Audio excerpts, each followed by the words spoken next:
आंब्याचा सीझन संपत आला की हे गहू आंबे बाजारामध्ये येतात आणि हे आंबे दिसले ना की एकच गोष्ट डोळ्यासमोर पहिल्यांदा येते, ती म्हणजे गुळ आंबा. आणि याला माझी मुलं आंब्याचा जॅम म्हणून म्हणतात. तर हा जॅम जो आहे ना मुलांना खूप आवडतो आणि पौष्टिकसुद्धा आहे विकतच्या बाहेर जॅमपेक्षा. मी भरपूर वर्ष झाली मुलांना जॅम आणि सॉस सगळं बंद केलेलं आहे. आणि हे आंबे आले ना बाजारामध्ये की मुलांना मी गुळ आंबा नक्की करून देते. खूप आवडतं मुलांना. तर हे आंबे जे आहेत ना ते कच्चे घ्यायचे असतात. थोडासा पिकला म्हणजे पिकत आला होता एक आंबा, तर थोडासा तो पिकलेला आहे तो बाजूला ठेवला मी आणि जो कच्चा आहे तेवढा मी घेतला. 2 वाट्या झाला आणि 2 वाट्या गूळ घालायचा, म्हणजे जेवढा किस होईल तेवढाच गूळ घालायचा आहे यामध्ये.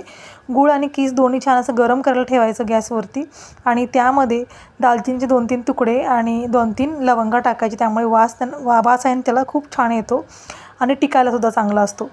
आणि थोडंसं चवीपुरतं मीठ घातलेलं आहे आणि हे छान असं ट्रान्सपरंट होईपर्यंत शिजू द्यायचं आणि शिजलं की झालं तयार आंब्याचा जॅम. आणि मग एखाद्या असं काचेच्या बाटलीमध्ये किंवा डब्यामध्ये भरून ठेवायचा.